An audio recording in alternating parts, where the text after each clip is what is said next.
प्रकृति जब कुछ बहुत भयानक या बहुत अचानक कुछ परिवर्तन होने वाले थी तो पहले ही संकेत दे देती है। भले कई लोग उसको समझ पाएँ, ना समझ पाएँ, परंतु ये संकेत ये बहुत ही ज़्यादा संवेदनशील और बहुत ही ज़्यादा सोचने में विवश कर देता है कि ये प्राकृतिक आपदाएँ कितनी ज़्यादा गंभीर परिस्थिति ला सकती हैं। और आज हमारा विषय यही है कि प्रकृति में जो हम परिवर्तन देख रहे हैं, जो संकेतों के माध्यम से हलचल जो देख रहे हैं, उसका क्या असर होगा, उस पर आज हम चर्चा करेंगे, इसलिए इस वीडियो को अंत तक ज़रूर देखिएगा। नमस्कार, मैं सुचेता, वास्तु और ज्योतिष रिसर्चर। आज हम बताएंगे आपको कि प्रकृति में कुछ भारी संकेत हम देख पा रहे हैं और ये संकेत हमें दिख रहे हैं कुछ विशेष कीट, पतंगों, चींटियों के माध्यम से। और जब इतना भयानक प्रकोप हम देखते हैं कि चींटियों के माध्यम से, कीटों के माध्यम से, पतंगों के माध्यम से, तो समझ में आता है और हम विवश हो जाते हैं कि ये क्या परिवर्तन है, क्या संकेत दे रही है प्रकृति। क्योंकि मैंने आपको बताया है, जैसे भी पिछले वीडियोस में हमने चर्चा की थी कि कुछ विशेष वनस्पतियों में पौधे फूल आने का, कई वनस्पतियों में फूल जनरली आते नहीं हैं, उनमें फूल आना, और वो भी एकदम सुर्ख लाल फूल अगर आ रहे हैं तो समझ लीजिए कि बहुत भीषण तबाही एकदम आने वाली है गर्मियों को लेके। और यही चीज़ हमने, और ये जो परिवर्तन होते हैं वो पूरा 1 महीने पहले ही इसका संकेत हमें प्रकृति दे देती है। वही हम देख रहे हैं कि अभी हमें कीटों के माध्यम से जो हम प्रकृति में देख रहे हैं कि बहुत ही ज़्यादा ये अप्राकृतिक जो है मूवमेंट हमें दिखने को मिल रहा है, बहुत ही ज़्यादा खतरनाक, जो हमें सोचने में विवश कर रहा है कि क्या इसका कारण होगा और इसमें आगे हम क्या चीज़ें देख पाएंगे। क्योंकि ज़्यादातर लोग अभी प्रकृति से पूरी तरह कट चुके हैं।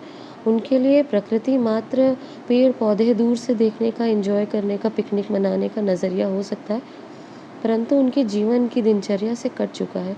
कुछ भी व्यवस्था चाहिए, सब्जी, दूध, फल, उनको बाज़ार जाने में वे विवश हो जाता है।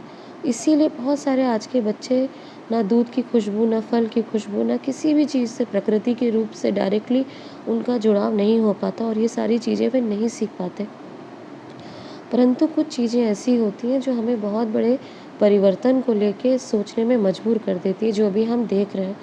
हम देख पा रहे हैं कि प्रकृति एक भारी तबाही का हमें संकेत दे रही है और ये संकेत हमें लगभग 2 महीने, आगामी जो 2 महीने हैं, उस समय हमें ये निश्चित ही देखने को मिल सकता है। क्योंकि जो ये परिवर्तन हो रहा है, ये भारी वेदर, क्लाइमेट चेंज की तरफ हमें संकेत दे रहा है। और जब हम इसमें गहराई से विश्लेषण करते हैं कि इसके पीछे क्या कारण है, क्योंकि आप जानते हैं ज्योतिष तो हमें सिर्फ एक माध्यम देता है कि हाँ, ये सही चीज़ है, ये ऐसा होगा, या प्रकृति एक माध्यम है कि चलिए हमको ये समझ में आता है कि परिवर्तन होने जा रहे हैं। एनर्जी साइंस के माध्यम से हम चीज़ों के एनर्जी को एनालाइज़ करके, उसका विश्लेषण करके हम एक आउटपुट निकालते हैं।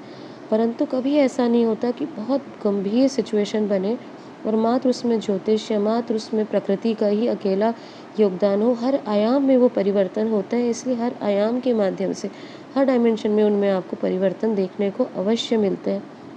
वही चीज़ जब हमने देखा और विवश होकर जब इसमें स्टडी किया, तो ये चीज़ हमें ज्योतिष के माध्यम से समझ में आ रही है कि बहुत सारे ग्रह जो हैं वो भी गंडांत होने वाले हैं।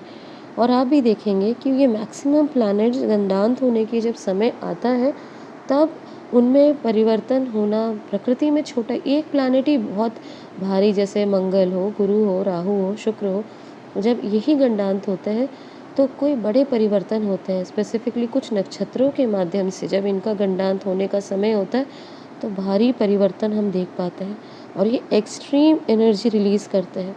तो पहले समझ लीजिए गंडांत का क्या अर्थ है।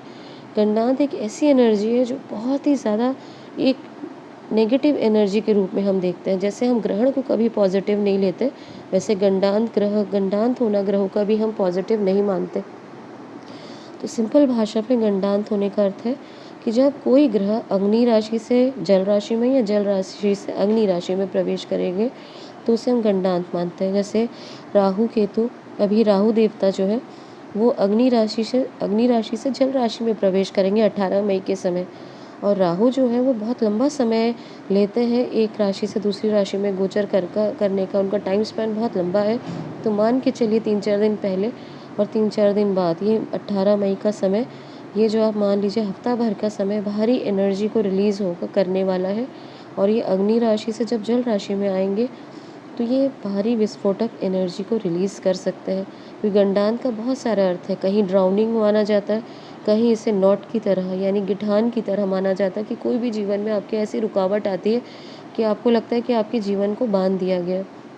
वहीं गंडान को हम बहुत सारे नेगेटिव आयामों में समझ पाते हैं, जैसे मैंने बोला डूबना, ड्राउनिंग का, या इसको इस तरह से भी देख सकते हैं बहुत ही एक्सट्रीम परिवर्तन के रूप में, या इसे आप बहुत आसान शब्दों में समझना चाहें तो एक ऐसी एनर्जी जो सडनली, एक जैसे आप एक्सेलरेट कर रहे हैं गाड़ी को और साथ में आप ब्रेक दबा के रखें, और ये दोनों ही चीज़ एकदम एक्सट्रीम आपकी जब जीवन में जब रिलीज़ होती है, विस्फोटक चीज़ें आपके लाइफ में तैयार हो जाती है।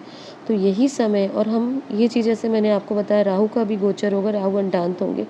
उसके पहले ही अभी जो ग्रह गंडांत है, जैसे विशेषकर अभी चंद्रमा गंडांत है, फिर साथ ही साथ में जो अभी मैंने आपको पिछले वीडियोस में बताया कि 6-7 ग्रह जो है वो ग्रहण के समय एक मीन राशि से अग्नि राशि में, यानी बिल्कुल ऑपोजिट जल से मीन राशि में प्रवेश करेंगे। तो ये भी भारी समय रहेगा। और एक्सटर्नल प्लैनेट की बात करें चाहे जैसे यूरेनस, नेपच्यून, प्लूटो, तो लगभग 7 प्लैनेट अभी गंडांत होंगे। यही 2-3 महीनों का समय है। फिर मंगल भी गंडांत होंगे। मंगल की जो चाल है वो भी कर्क राशि से सिंह राशि में इसी समय गंडांत होंगी, और ये चीज़ स्टार्ट हो चुकी है।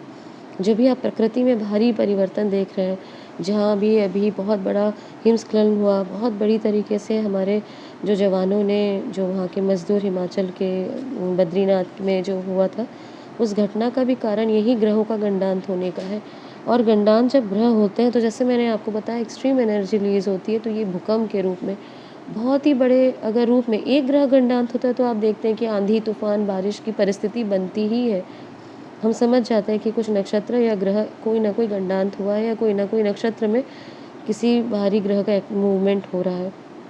वहीं पे जब इतने सारे लगभग 8 प्लैनेट जब 2-3 महीने के अंदर गंडांत होंगे तो आप समझ सकते हैं कि भारी प्राकृतिक आपदाओं का ये समय हो सकता है। ये बिल्कुल आउट ऑफ कंट्रोल हो जाएगा चीज़ें लोगों के लिए समझना, क्योंकि ये प्रकृति के माध्यम से ही नहीं होता, ये आपके मन में भी चीज़ें ऐसी होंगी कि आप बहुत ज़्यादा मन से ड्राउन हो जाएंगे, या मन से आप बहुत डूबा डूबा फील करेंगे, बहुत ज़्यादा हताश होंगे, बहुत डिप्रेशन में आ सकते हैं। अगर आपके बच्चे हैं, सेंसिटिव हैं, मार्क्स अच्छे नहीं आ रहे हैं, कुछ और परेशानी है, तो आप अपनी फैमिली को सपोर्ट करने का कारण बने।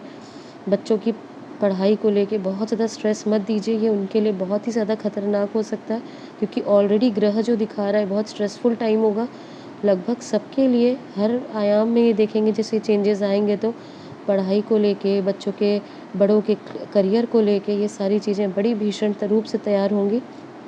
और ये चीज़ों का आपको ध्यान रखना है, क्योंकि जब इतने प्लैनेट गंडांत होंगे तो निश्चित तौर पर बहुत बड़े आंधी, तूफान, बाढ़, सुनामी, और जो हम देख पा रहे हैं भूकंप, क्योंकि इतनी एक्सट्रीम एनर्जी रिलीज़ होगी, तो ये एक बड़े प्राकृतिक आपदाओं का समय निश्चित ही तैयार हो रहा है।